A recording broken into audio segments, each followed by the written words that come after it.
on the issues.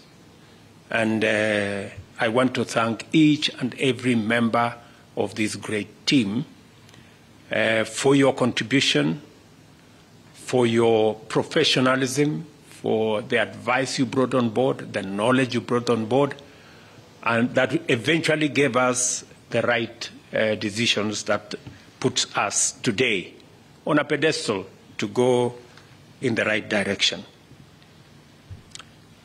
This is because historically the people of Kenya have taken keen interest in education, appreciating it as the ultimate equalizer, facilitator of socio-economic mobility, driver of economic growth, the guarantor of democracy, liberty, and key to greater well-being of humanity. The same holds true today with even stronger resonance.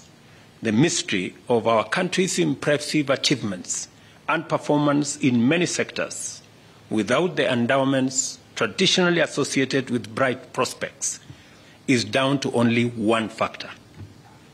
As I have said, our human capital, the people of Kenya, is the difference that has made Kenya what it is. We have succeeded in maintaining a certain quality and character of our citizens by ensuring nearly universal access to education. And it is the very primary reason why we continuously make sure that there is, to the best ability that we can as a nation, there is adequate resources for the education of our children. And even this year's budget speaks to it. 30%, 29-point-something% of our budget this year is going to education. 628 billion shillings is going to education. And we made it deliberate because we needed to sort out many things.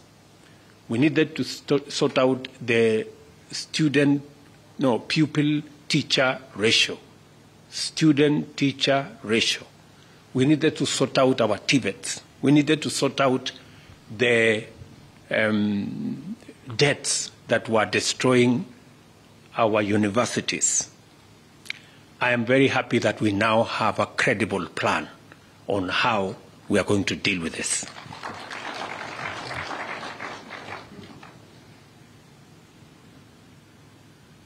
As a result of the investments that we continue to make in education,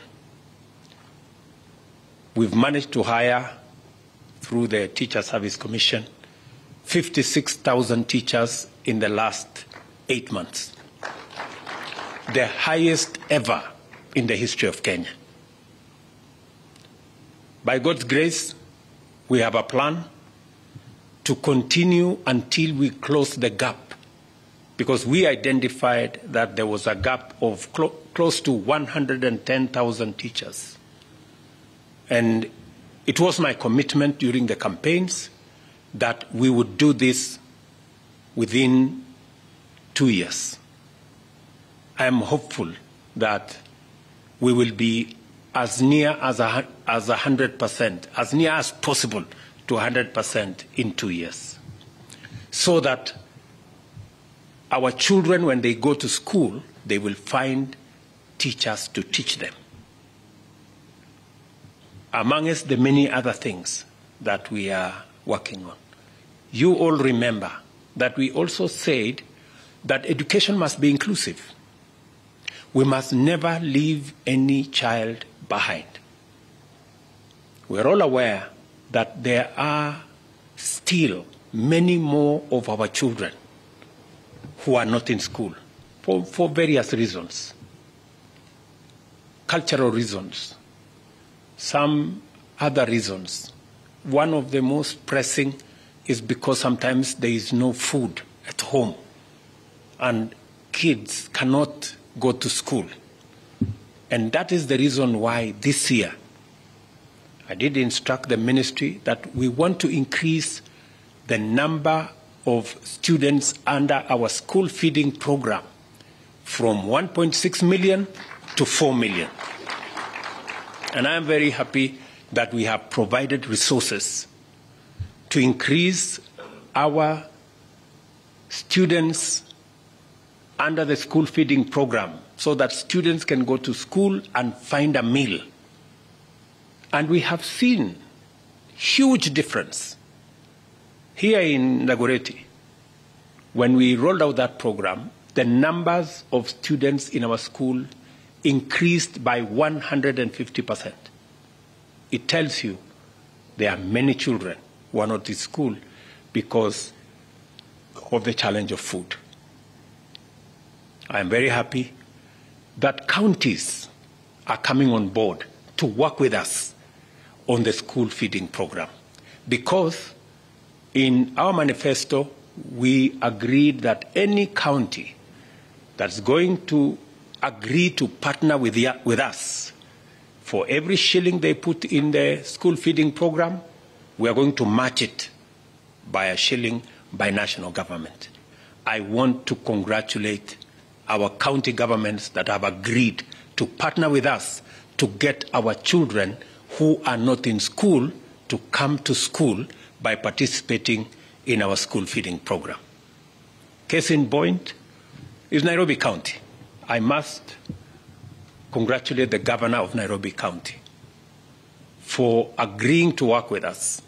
I have been in conversation with Machogu, CS Machogu, and your PS, with the county government of Nairobi. And finally, we have a framework that has been approved by the Attorney General for us to work together to make sure that many kids, especially in our informal settlements in Nairobi, are not in school. I have also undertaken that the national government is going to provide additional resources for us to build an extra 5,000 classrooms in Nairobi County, because many kids in Nairobi County are not in school because there are no adequate school infrastructure. So we are going to continue to invest in that direction. But so that you just know that in our midst we also have people who are not very good. Some fellow went to court to stop us feeding hungry children. Just imagine, that he went to court to stop the school feeding program that gives opportunity for people, children from poor families who cannot afford a meal, to find a meal in school. And somebody has the temerity and the moral fiber to go to court to stop it.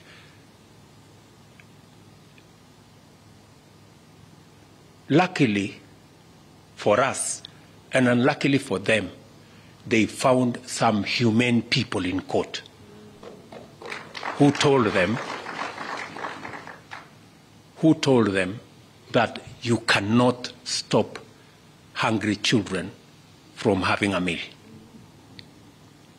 That is the kind of society we want to build, where we can deal firmly and decisively with people, heartless people.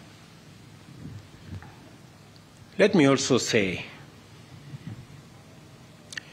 we are blessed with a well-educated, informed, and engaged citizenry who do not only comprise a phenomenal human capital, they are freedom-loving champions of democracy, innovation, and a focused, results-oriented work ethic. We have, as one person in the Bible said, we have neither gold nor silver, but we have something much worthier: free, capable citizens who love their country and work hard every day to drive our progress. And I am very proud to be the team leader of that great nation. The government recognizes education as central to our human capital development. We focus